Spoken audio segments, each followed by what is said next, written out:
Thomas and friends making trips to great destinations.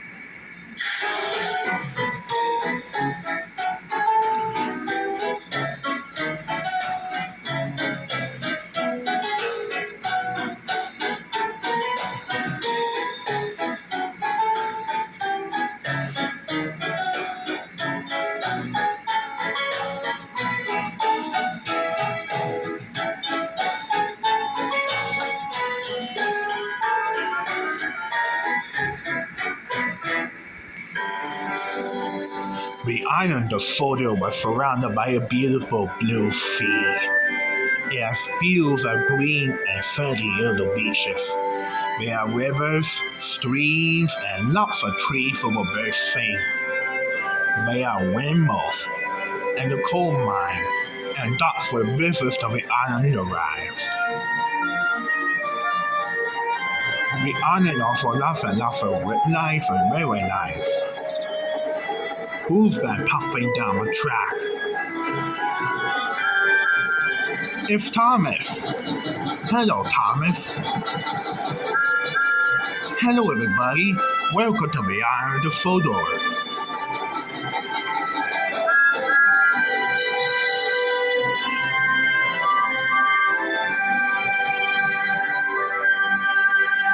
Edward was getting old.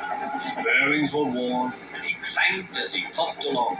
He was taking empty cattle cars to a market town. The sun shone, birds sang. But Edward was heading for trouble. Come on, he puffed. Oh, screamed the cars.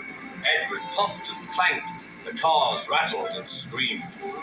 Some cows were grazing nearby. They were not used to trains.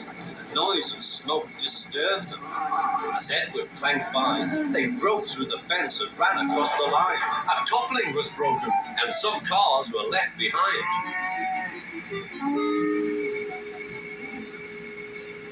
Edward felt a jerk but didn't take much notice. He was used to cattle cars.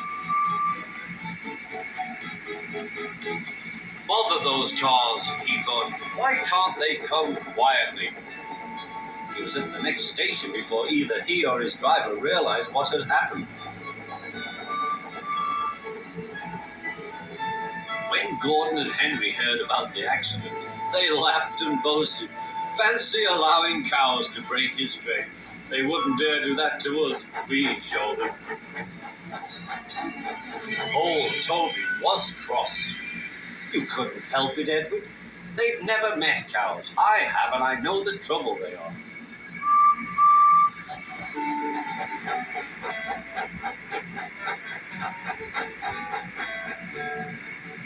Some days later, Gordon rushed through Edward's station. Hoof, hoof, mind the cows.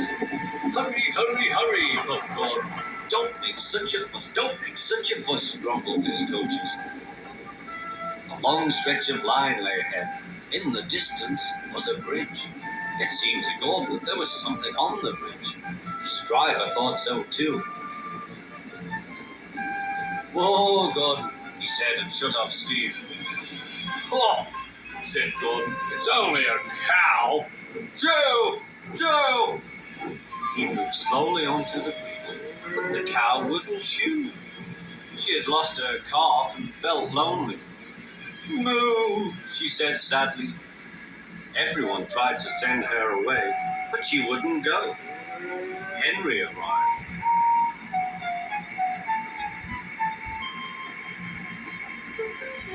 What's this? A cow? I'll soon settle her. Be off! Moo, said the cow. Henry backed away nervously. I don't want to hurt her.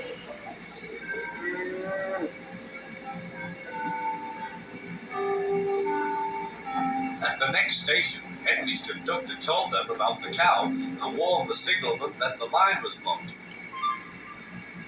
That must be Bluebell, said the porter.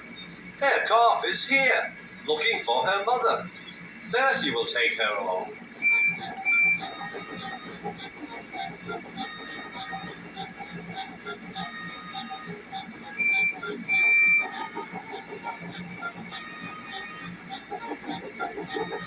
enraged Bluebell was very pleased to see her calf again, and the porter led them away.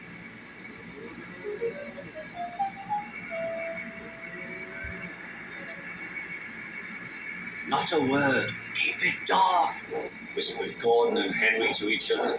They felt rather silly, but the story soon spread.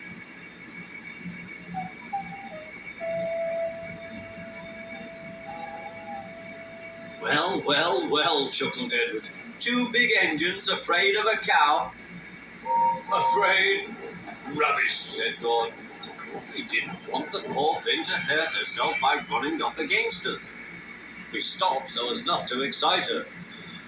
You see what I mean, my dear Edward? Yes, Gordon, said Edward.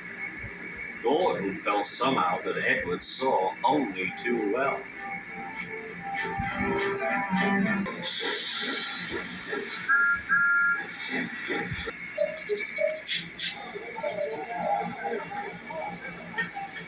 Sir Topham Hatt sat in his office listening to the noise outside. The passengers were angry. The station master came in. There's trouble in the shed, sir. Henry is sulking, there's no train, and the passengers are saying this is a bad railway. Indeed, said Sir Topham Hatt. We cannot allow that. He found Gordon, James, and Henry looking very cross. Come along, Henry, it's time your train was ready. Henry's not going, said Gordon. We won't shunt like little tank engines. That was Thomas's job. We are important tender engines. You fetch our coaches and we will pull them. Tender engines don't shunt. We'll see about that, said Sir Topham Hatt. No engine on my railway is too important for small jobs. And he hurried away to find Edward. The yard has never been the same since Thomas left to run his branch line, he thought sadly. Edward was shunting. Leave those freight cars, please, Edward, said Sir Topham Hatt. I want you to push coaches for me in the yard. Thank you, sir, that will be a nice change. That's a good engine. Off you go, then.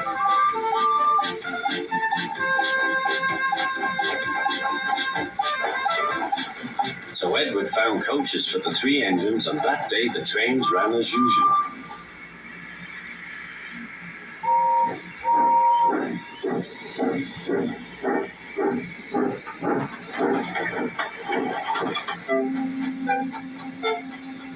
But next morning, Edward looked unhappy. Gordon came clanking past, hissing rudely. Bless me, said Sir Topham Hatt. What a noise! They all hiss me, sir, answered Edward. They say tender engines don't shunt, and last night they said I have grey wheels. I haven't, have I, sir? No, Edward, you have nice blue ones, and I'm proud of you.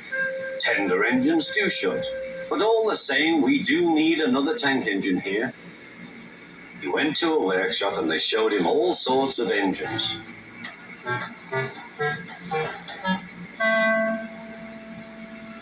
At last he saw a smart little green engine with 4 wheels. That's the one, he thought. If I choose you, will you work hard? Oh, sir, yes, sir. That's a good engine. I'll call you Percy. Yes, sir. Thank you, sir, said Percy. And Sir Topham Hatt brought him back to the yard. Edward, he called, there's Percy. Will you show him everything? Percy soon learned what he had to do, and they had a happy afternoon.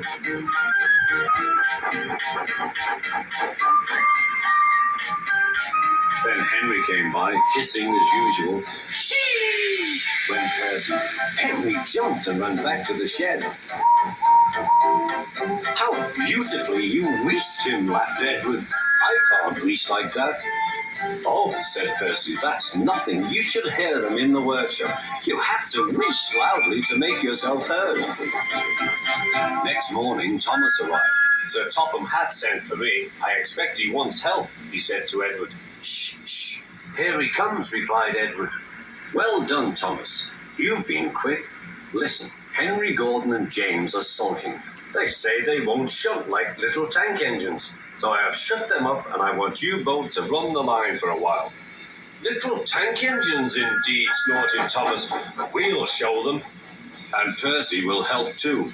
Oh, sir, yes, sir, please, sir, answered Percy. Edward and Thomas worked the main line, greeting each other as they passed by. Percy puffed along the branch line. Thomas was anxious about Annie and Clarabel, but both driver and conductor promised to take care of them. There were fewer trains, but the passengers didn't mind. They knew the three other engines were having a lesson. Gordon, James, and Henry were cold, lonely, and miserable. They wished now they hadn't been so silly.